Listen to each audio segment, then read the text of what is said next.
O Senhor esteja convosco. Ele está no meio de nós. Proclamação do Evangelho de Jesus Cristo, segundo Mateus. Glória a vós, Senhor. Jacó gerou José, esposo de Maria, da qual nasceu Jesus, que é chamado Cristo. A origem de Jesus Cristo foi assim. Maria, sua mãe, estava prometida em casamento a José. E antes de viverem juntos, ela ficou grávida pela ação do Espírito Santo. José, seu marido, era justo e, não querendo denunciá-la, resolveu abandonar Maria em segredo. Enquanto José pensava nisso, eis que o anjo do Senhor apareceu-lhe em sonho e lhe disse: José, filho de Davi, não tenhas medo de receber Maria como tua esposa, porque ela concebeu pela ação do Espírito Santo. Ela dará à luz um filho, e tu lhe darás o nome de Jesus, pois ele vai salvar o seu povo de seus pecados. Quando acordou José, fez conforme o anjo do Senhor havia mandado. Palavra da salvação. Glória a vós, Senhor.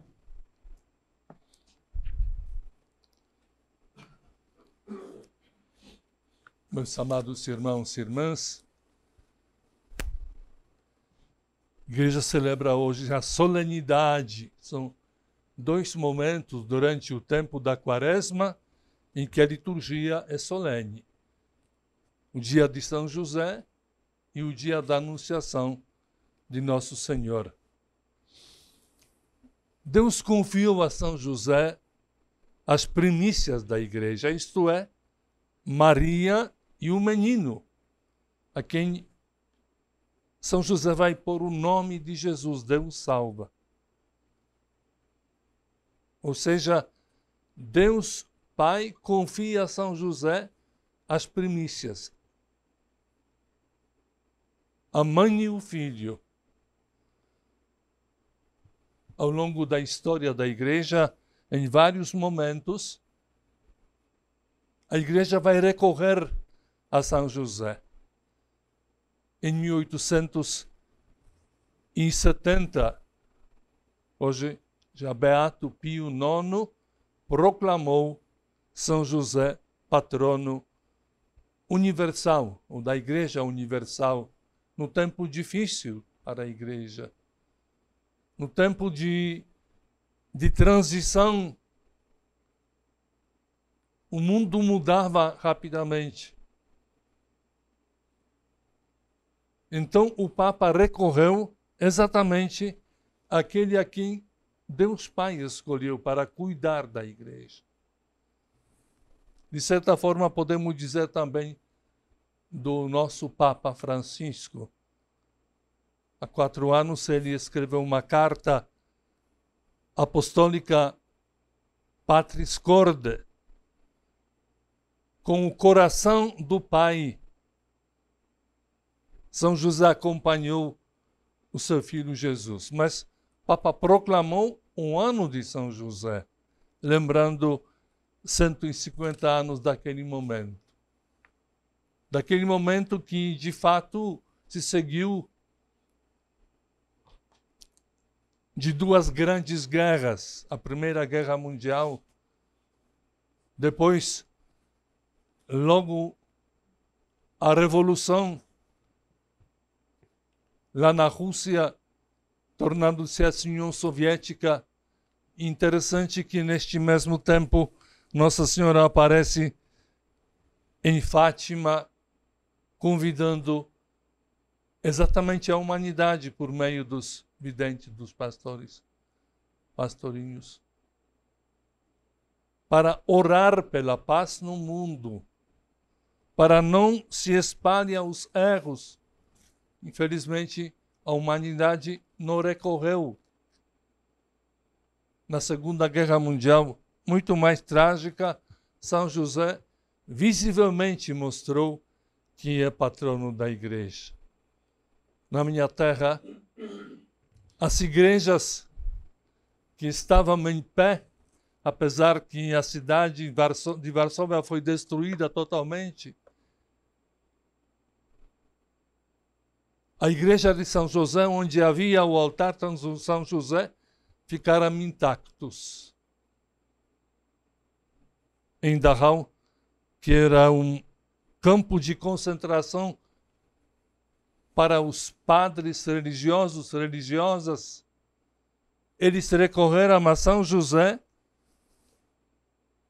fazendo uma consagração, pedindo a sua ajuda, e de fato este campo de concentração não foi destruído, mesmo que muitos morreram, mas mais do que 3.000 pessoas sobreviveram, e cada ano, no dia de hoje, no dia de São José, estão fazendo peregrinação ao Santuário de São José para agradecer.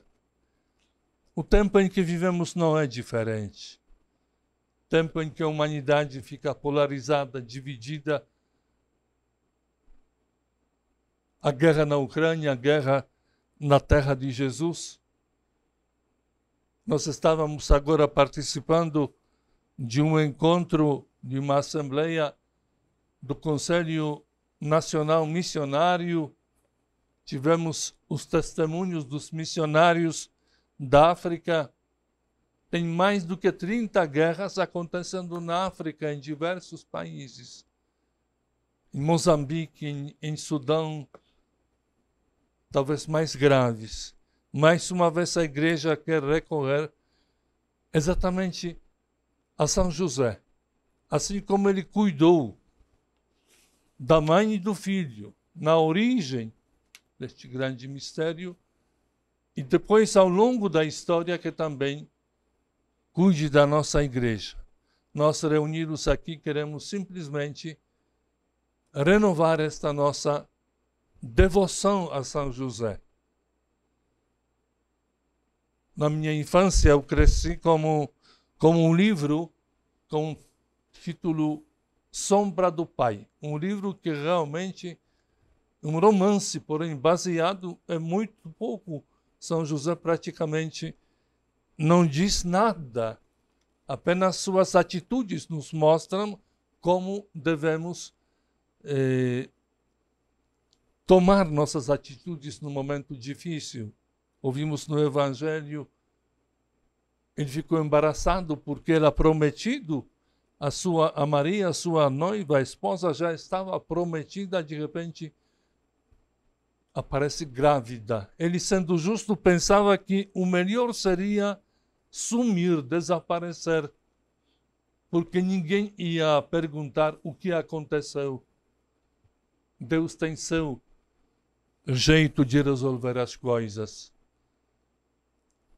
Durante o sono, ele recebe a orientação. José, não tenhas medo de tomar Maria como tua esposa. Interessante que depois, em 2 outros momentos, o Evangelho vai nos lembrar que durante o sono, São José recebe a orientação de Deus. Levanta-te, toma tua esposa Maria e o menino e vai para o Egito, durante o perigo da parte do Herodes, que queria matar simplesmente o menino quando soube que este seria um novo rei. Novamente no Egito, em sonho, Deus vai dizer: levanta-te, toma a tua esposa, a mãe, e o menino vai para a terra de Israel. O Papa Francisco conta que, na sua devoção a São José, no seu quarto ele tem a imagem de São José exatamente dormindo. Porque nesta posição, neste momento, Deus lhe confiou a sua palavra. Portanto, o Papa disse, quando enfrenta as dificuldades na igreja, momentos difíceis, ele escreve um pedido, uma prece, coloca exatamente debaixo desta imagem, confiando que Deus vai cuidar. E eu creio que todos nós temos esta experiência pessoal de invocar São José em momentos difíceis na vida da família, na nossa vida pessoal. A palavra de Deus simplesmente confirma: serei para ele um pai e ele será para mim um filho. Ouvimos na primeira leitura. Assim, a São José atribuído tudo aquilo que a promessa que foi dada a Abraão. Também, na segunda leitura, por causa da justiça que vem da fé, tá? Deus prometeu um mundo como herança a Abraão. E nós atribuímos tudo isto a São José também. Ouvimos no início que ele, de fato, realmente representa o povo de Israel neste mistério da salvação. E mais uma vez, São Paulo, na segunda leitura, disse: fiz de ti um pai de muitos povos. O Papa Leão XIII, ele acrescentou a oração do terço, que se rezava especialmente no mês de outubro, a oração a São José. Uma bela oração em que ele, mais uma vez, em nome da Igreja, confia a São José as causas difíceis. Queremos, portanto, reconhecendo nossa filiação divina, desde o nosso batismo,